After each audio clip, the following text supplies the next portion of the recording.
얼마 전 와이프가 교통사고를 크게 당했습니다. 하반신을 쓸 수 없게 됐고 가족들은 매일 울고 있는 상황입니다. 아이는 이제 초등학생인데 제가 직장을 그만두고 아이를 볼 수도 없고 막막함에 부모님에게 도움을 요청하고 있는 상황인데 부모님께서는 은근히 이혼을 하길 바라고 계십니다. 장인 장모님께서는 지방에 지내고 계셔서 아이를 돌봐주기 쉽지 않으십니다. 매일 울고 소리만 지르는 아내를 달래는 것도 쉽지 않다 보니 저도 지칩니다. 무엇보다 아이를 제대로 키울 수 없을 것 같다는 생각도 들고요. 그래서 이혼을 고려 중에 있습니다. 와이프가 어떤 날은 받아들였다가 다음 날이 되면 절대 이혼 못한다고 하고 다음 날이 되면 아이를 위해서 알겠다고 하고 종잡을 수가 없습니다. 처갓집에서는 저를 아예 쓰레기 취급하고 계시고요. 어떻게 해야 할지 모르겠습니다. 제가 이혼을 하고자 한다면 이런 사유로도 이혼이 가능한가요? 아이 양육권은 제가 가져오고 싶은데 가능할까요? 아이가 아직 엄마를 더 찾고 있긴 하지만 아이는 제가 꼭 키우고 싶습니다. 굉장히 정말 안타까운 사연이 접수가 되었군요. 얼마나 서로가 다 힘드실지 참 그 슬픔을 알겠다고 짐작하기도 좀 어려운 그런 상황인 것 같은데 변호사님, 상담자님 사연 보시고 난 소감 어떠신가요? 사실 이 상황에 처해져 있지 않으면 이 사안을 쉽게 얘기할 수 있는 부분은 그렇죠. 아닌 것 같아요. 그리고 실제로 어느 날 갑자기 하반신을 못 쓰게 되는 상황에 그렇죠. 장애를 얻었다. 그리고 당연히 아내는 뭐 죽고 싶다는 생각을 또 할 수도 있을 거고요. 자기가 이제 쓸모없는 존재가 되었다라는 생각 때문에 매일같이 감정이 오르락내리락 하고 있는 그렇죠. 그런 상황이고, 그걸 옆에서 지켜보는 남편 입장에서도 울고 소리 지르는 그런 아내를 보고 있는 게 상당히 지치고 힘들고 참 아픈 사연이고, 이것을 어떻게 또 해결을 해야 나가야 할지에 대해서 정말 막막하기만 합니다. 이게 뭐 서로 좀 합의가 되고 서로 잘 보듬고 이렇게 지나가면 좋겠지만 서로의 어떤 현실적인 문제 때문에 고민이 상당히 많은 사안인 것 같아요. 그렇습니다. 정말 안타까운, 정말 함부로 위로를 건네기에도 조심스러운 그런 상황인데요. 변호사님, 배우자가 사고가 나고 이제 장애를 얻게 되셨어요. 우리 이제 민법에는 사실 이혼 사유라는 게 규정이 되어 있는데 이런 경우도 이혼 사유에 해당할 수 있을까요? 우선 이혼 사유에는 6가지가 있는데 뭐 변호사님도 아시겠지만 여러 가지 뭐 시댁에서 어떤 부당한 대우를 받는다거나 아니면 뭐 바람을 피는 어떤 부정행위를 한다거나 뭐 여러 가지 5가지의 구체적으로 개별적으로 정해져 있는 5가지 사유 이외에 중대하게 이혼을, 그러니까 혼인을 유지하기 어려운 중대한 기타 사유가 있으면 그런 경우에도 이혼을 허가하고 있거든요. 실제로 이 사유가 6호 사유에 해당될 수 있을 것 같습니다. 그래서 치료비가 과다하게 든다거나 실제로 정신질환을 가지고 있는 정신병에 이완돼서 가정 구성원 모두 전체가 감당하기 어려운 고통을 받는 경우에는 타방 배우자가 이혼 청구를 신청을 해서 인용된 사례가 있습니다. 그렇기 때문에 정신질환이 있어서 매일같이 사람들에게 위협을 가하고 실제로 고통을 주고 그런 경우에는 실제로도 이혼이 된 사안이 있는데, 지금 같은 사안은 신체적인 장애지 않습니까? 그렇죠. 그래서 이 신체적인 장애를 어떻게 또 극복하고 살아갈 수 있느냐에 대한 부분이 있는데, 부부는 그냥 어떤 타인들과는 좀 다르죠. 부부는 어쨌든 상대방에게 부양 의무가 있고 1차적 부양 의무가 있고 어떤 그 상대방들의 아픔들까지도 서로 감싸 안고 함께 이겨내야 할 의무들이 있기 때문에 지금 같은 상황에서는 부부간의 신뢰를 깨트리고 만약에 지금 상황에서 그냥 아내와 이혼을 하고 내가 일방적으로 난 이혼하고 싶으니까 이혼해줘 이렇게 하는 것은 거의 유기에도 가깝거든요. 경제적으로 무능하고 경제적인 능력이 조금 낮아져 버린, 저하돼 버린 아내를 그냥 놔둔 상태에서 그냥 너는 너 알아서 살아라, 나는 나 알아서 살게 라고 하는 것은 뭐 형법상 유기죄에 거의 해당될 준할 정도로 상당히 조금 저는 나쁘다고 생각을 합니다. 개인적으로 그건 너무 쉽게 포기해버리는 거일 수 있을 것 같아요. 그래서 이 상황 같은 경우에는 이혼 청구가 인용되기는 좀 어렵지 않을까라고 생각하고 있습니다. 네, 경우에 따라 뭐 840조 6호, 뭐 기타 혼인을 기속하기 어려운 중대한 사유에 해당할 여지도 있겠지만 사실상 이번 사안 같은 경우 이 사유만으로는 지금 여기서 나온 얘기만으로는 인용이 되기까지 어렵지 않겠냐 이런 의견 주셨는데요. 지금 사연 주신 분께서는 아이 양육권 갖고 오고 싶다고 말씀해 주셨는데 양육권 부분은 또 만약 이혼이 뭐 합의가 이루어진다고 한다면 어떻게 보시나요?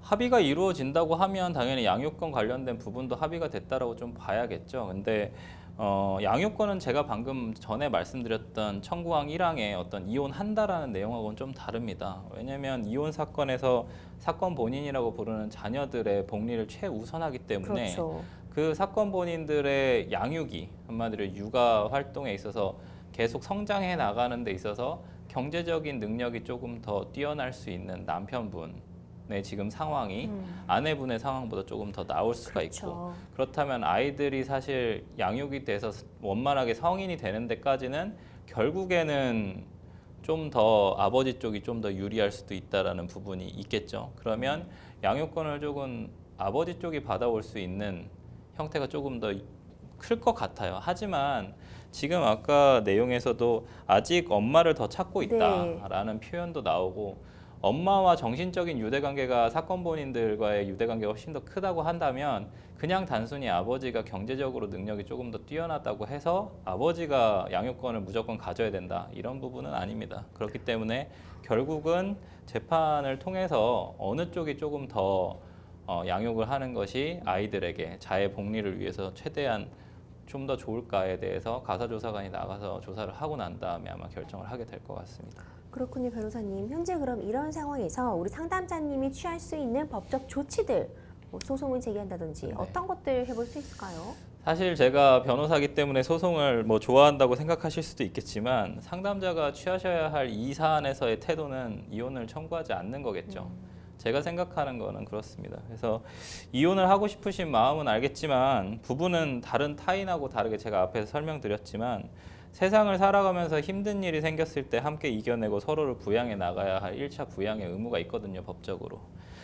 비정하게 아내를 버리는 결과를 초래하게 될 수도 있습니다, 이 사안 내용을 보면. 그래서 아내와의 정신적 갈등이 없거나 혹은 과도한 치료비로 생계가 곤란해지는 상황이 아니라고 한다면 입장을 바꿔놓고 생각해보면 어느 날 그 자신도 뭐 아내가 이게 초래한 게 아니지 않습니까? 아무런 예상하지 못한 불의의 교통사고로 인해서 하반신이 마비되는 장애를 얻게 된 아내의 어떤 그런 당혹스러움을 이해를 한다고 한다면 입장을 바꿔놓고 생각하면 너무나 당연한 얘기겠죠. 그렇죠. 입장을 바꿔놓기만 해도 사실은 너무나 당연한 얘기거든요. 그래서 남편보다 훨씬 더 고통스러운 지금 하루하루를 살아가고 있을 아내분을 위해서 좀 더 따뜻한 위로와 희망을 주고 부부의 인연을 맺을 때 그때 했었던 다짐을 다시 상기하시는 게 맞지 않을까 생각합니다.